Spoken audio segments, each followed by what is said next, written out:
Hello दोस्तों, Shyama voice में आपका स्वागत है। यहाँ आपको मिलती हैं बेहद डरावनी और सच्ची कहानियाँ। कहानी शुरू करने से पहले अगर मैं कहीं भी गलत हूँ तो मेरी गलती को सुधार कर अपना फीडबैक अवश्य दें। चलिए आगे बढ़ते हैं। दोस्तों, यह कहानी मुझे मेरी मामी ने सुनाई थी। ये घटना उन्हीं के शहर लखनऊ की है। लगभग साल 1999 की यह बात है।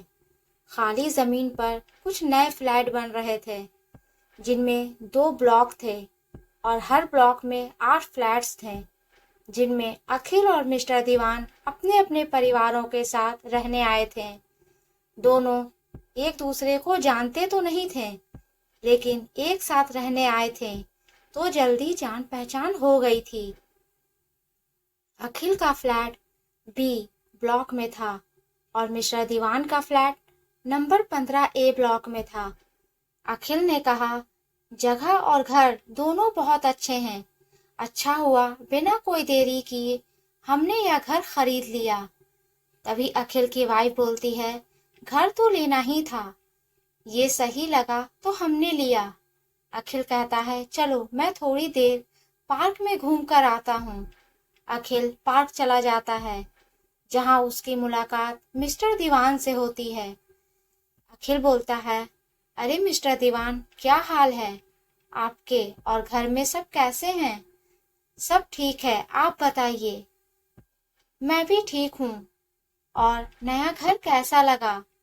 दीवान ने जवाब दिया, नई जगह पर सेटल होने में थोड़ा समय तो लगता ही है, धीरे धीरे सब हो जाएगा। अखिल बोला, ये बात तो सही है, चलिए मैं चलता हूँ, फिर मिलेंगे। इसके बाद वो दोनों एक दूसरे को बाय बोलकर अपने अपने घर चले जाते हैं। पार्क से वापस आकर जैसे ही मिस्टर दीवान सबको ड्राइंग रूम में बैठा देखते हैं तो उनके पास जाकर बैठते हैं और बच्चों से बोलते हैं, बच्चों, तुम अभी तक यहाँ क्या कर रहे हो? चलो अपने कमरे में जाकर सो जाओ, कल स्कूल भी जाना है। पर पापा, आपने अभी तक नहीं बताया कि जब से हम इस नए घर में आए हैं तब से बस एक दिन अपने कमरे में सोने के बाद से आप दोनों यहाँ ड्राइंग रूम में क्यों सोते हैं? दीवान ने बच्चों को टालते हुए कहा, क्योंकि हमें यहीं सोना पसंद है, उस कमरे में हमें नींद नहीं आती। दीवान की पत्नी बच्चों को डांटते हुए कहती है, अब सब लोग सो जाओ और आप भी आ जाओ, मैं सोने जा रही हूँ। बच्चे अपने अपने कमरे में चले जाते हैं, जिनके जाने के बाद मिसेस दीवान उदास होकर मिस्टर दीवान से बोलती हैं। मिसेस दीवान अपना घर मिल गया सोचकर बहुत खुश हुई थी, लेकिन क्या पता था कि भगवान को वो खुशी मंजूर नहीं थी। ऐसे कब तक बच्चों से झूठ बोलते रहेंगे? मिस्टर दीवान अभी नए नए यहाँ आए हैं, इतनी जल्दी घर बेचेंगे तो सब घर खरीदने से पहले 1000 सवाल करेंगे। थोड़ा समय रुकते हैं और फिर इसे बेचकर यहाँ से चले जाएंगे। इसी तरह देखते ही देखते 2 साल बीत जाते हैं, लेकिन मिस्टर दीवान अभी भी इस घर में रह रहे होते हैं। अखिल और उसका परिवार बहुत खुश होते हैं, लेकिन मिस्टर दीवान अब पहले जैसी खुशी नहीं रहती। वो काफी परेशान और चुपचाप रहने लगे, जिसे देखकर सबको बहुत अजीब लगता है। और फिर एक दिन मिस्टर दीवान अपना घर खाली करके वहां से जाने लगते हैं। अखिल ने देखते ही पूछा, मिस्टर दीवान, क्या आप घर बेच रहे हैं?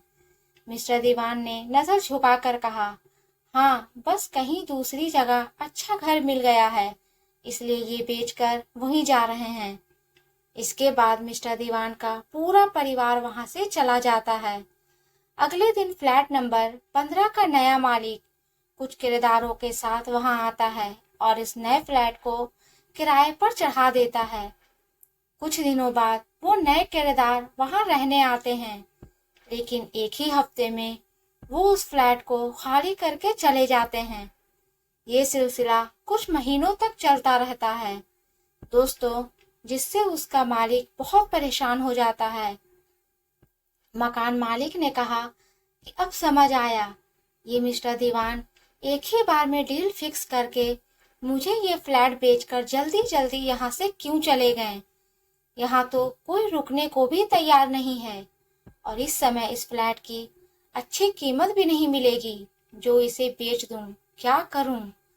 फ्लैट नंबर 15 का नया मालिक ये सब सोच ही रहा होता है।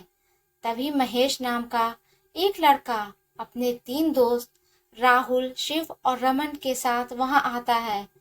महेश कहता है, सर हमें रहने के लिए एक फ्लैट चाहिए, लेकिन हम 4 लड़के ही हैं, कोई परिवार नहीं है।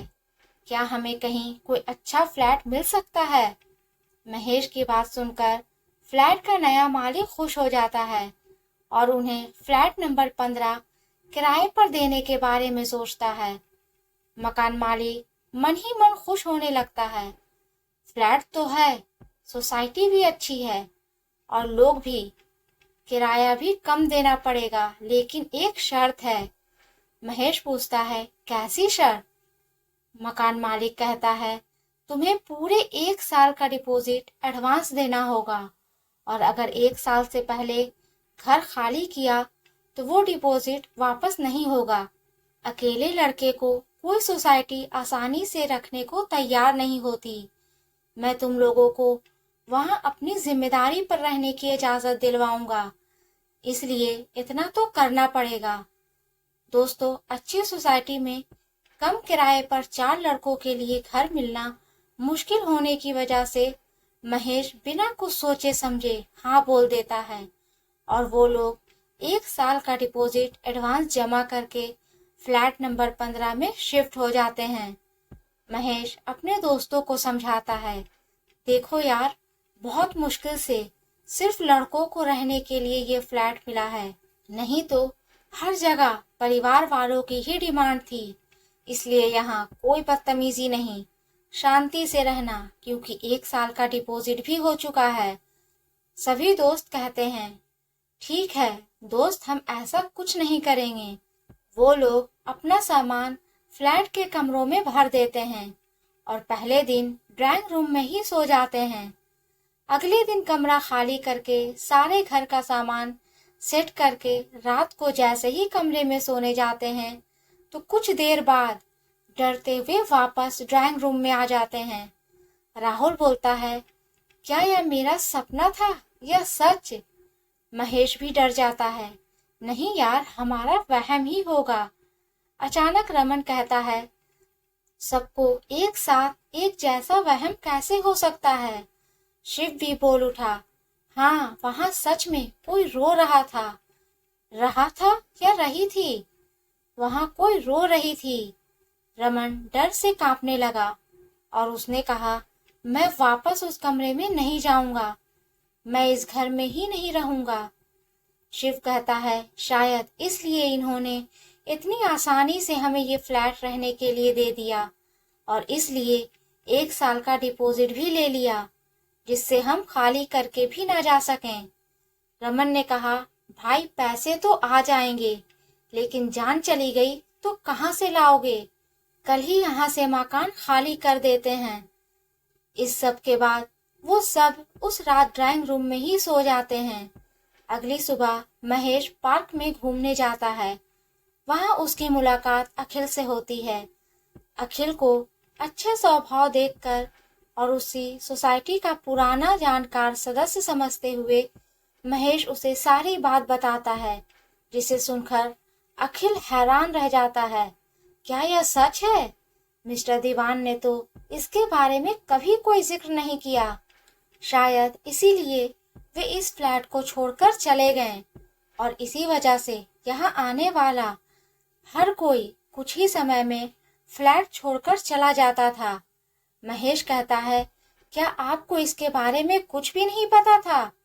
मुझे लगा आपको पता होगा, इसलिए मैंने आपको बताया। हम अकेले लड़कों को तो घर मिलना वैसे भी बहुत मुश्किल है।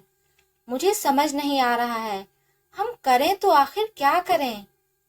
अखिल महेश को दिलासा देता है, देखो तुम फिक्र मत करो, हम मिलकर इसका कोई उपाय सोचते हैं। आज रात मैं तुम्हारे घर रुकूंगा। उस रात अखिल महेश और उनके दोस्तों के साथ उनके फ्लैट पर रुकता है। वो लोग थोड़ी देर बात करके कमरे में सोने जाते हैं। बेड पर लेटने के कुछ देर बाद ही अखिल को बेड के सिरहाने की तरफ से किसी बच्ची के कराहने की आवाज सुनाई देती है। वो उठकर कमरे में चारों तरफ देखता है, लेकिन वहां कोई नहीं होता। अखिल चौंक जाता है, यहाँ तो सच में कोई गड़बड़ है। रमन कहता है, यहाँ गड़बड़ नहीं, बहुत बड़ी गड़बड़ है। इस घर में भूतनी है। अखिल पूछता है, क्या इसने तुम लोगों को कोई नुकसान पहुंचाया? रमन कहता है, नुकसान तो कोई नहीं पहुंचाया, लेकिन दिन हो या रात हम इस कमरे में बैठ नहीं सकते। जैसे ही हम बेड पर लेटते हैं तभी कराहने की आवाज शुरू हो जाती है। अखिल दोबारा उसी तरफ सिर करके लेटता है, जिसके बाद दोबारा उसे किसी के कराहने की आवाज सुनाई देती है। वह ऐसा कई बार करके देखता है, बार बार उसे वही कराहने की आवाज सुनाई देती है, लेकिन पता करने पर वहां कुछ नहीं मिलता। अखिल कहता है, लगता है ये भूत हिंसक नहीं है, इसलिए मेरे बार बार परेशान करने पर भी इसने मुझ पर हमला नहीं किया। शिव बोलता है, हिंसक हो या नहीं, हमें इससे परेशानी तो हो रही है। तो चलो आज फिर ड्राइंग रूम में ही सोते हैं। आज इसका इलाज ढूंढते हैं। अगली सुबह अखिल फ्लैट बनाने वाले बिल्डर के पास जाता है और उसे सारी बात बताता है, जिसे सुनकर बिल्डर अखिल से माफी मांगते हुए उस फ्लैट नंबर 15 का सच बताता है। तभी बिल्डर सारी हकीकत बताता है कि जब मैं वहां फ्लैट बना रहा था, उस वक्त एक छोटी लड़की अपनी मम्मी के साथ कंस्ट्रक्शन साइट पर काम करने आती थी। एक दिन जब हम फ्लैट नंबर 15 के मास्टर बेडरूम में काम कर रहे थे, तभी न जाने कैसे दीवार के अंदर दबकर उस लड़की की मृत्यु हो गई और हम लोगों ने पूरी दीवार उठा दी। उस समय ऐसा कुछ नहीं लगा, इसलिए कुछ दिनों बाद फिर काम करना शुरू कर दिया। शायद उस लड़की की आत्मा हो जो कराहती है। बिल्डर की बात सुनकर अखिल फ्लैट नंबर 15 में वापस आता है और बेडरूम में जाकर बोलने लगता है, बच्चे, मुझे तुम्हारे बारे में जानकर बहुत बुरा लगा, लेकिन क्या तुम इस फ्लैट को छोड़कर जा सकती हो? अखिल की ये बात बोलते ही अब वो रोने लगती है और आवाज तेज होने लगती है। अखिल कहता है, अच्छा ठीक है, रोना बंद करो, हम आराम से बात करते हैं। अपनी हर बात के बाद रोने की आवाज शांत होती है और अखिल दोबारा बच्ची के भूत से पूछता है कि क्या वो इस घर को छोड़कर कहीं और जाएगी या नहीं। इस पर खून से दीवार पर नहीं लिख देती है, जिसे देखकर महेश भी बहुत घबरा जाता है। नहीं, ये तो यहाँ से जाने को भी तैयार नहीं है, हम क्या करेंगे? अखिल फिर पूछता है, क्या तुम इन लोगों को कुछ नुकसान पहुंचाओगी? क्या वो लोग जब यहाँ सोने आएंगे तो तुम रोना बंद कर सकती हो? बार बार एक ही जवाब, नहीं। अब अखिल उलझन में पड़ जाता है। उसे समझ नहीं आता कि वो करे तो क्या करे। कुछ देर सोचने के बाद उसके दिमाग में एक योजना आती है और वो महेश से बोलता है, ये तुम्हें कोई नुकसान नहीं पहुंचाएगी। अगर तुम लोग इसके साथ ही इस फ्लैट में रह सकते हो तो मेरे पास एक आइडिया है, अगर नहीं तो कोई दूसरा घर ढूंढ लो। महेश कहता है, अगर ये हमें नुकसान नहीं पहुंचाएगी तो ठीक है, हम यहाँ रहने के लिए तैयार हैं, और मगर हम सोएंगे कहाँ? अखिल बताता है कि दूसरे कमरे में सामान इस कमरे का भर कर इसे स्टोर रूम बना दो और तुम सब दूसरे कमरे को इस्तेमाल करो। दोबारा इस कमरे में तभी आना जब बहुत जरूरी हो, नहीं तो इसे हमेशा बंद ही रखना। अखिल की बात पर सोच विचार करके चारों दोस्त उसी फ्लैट में रुकने का फैसला करते हैं, जिसके बाद वो बेडरूम को स्टोर रूम बना देते हैं और सुकून से घर में रहने लगते हैं। धीरे धीरे वो लोग उस भूत को भी घर का हिस्सा बना लेते हैं और सब अपने हर खुशी में उसके लिए कमरे में खाना रखते हैं और उससे बातें करने लगते हैं।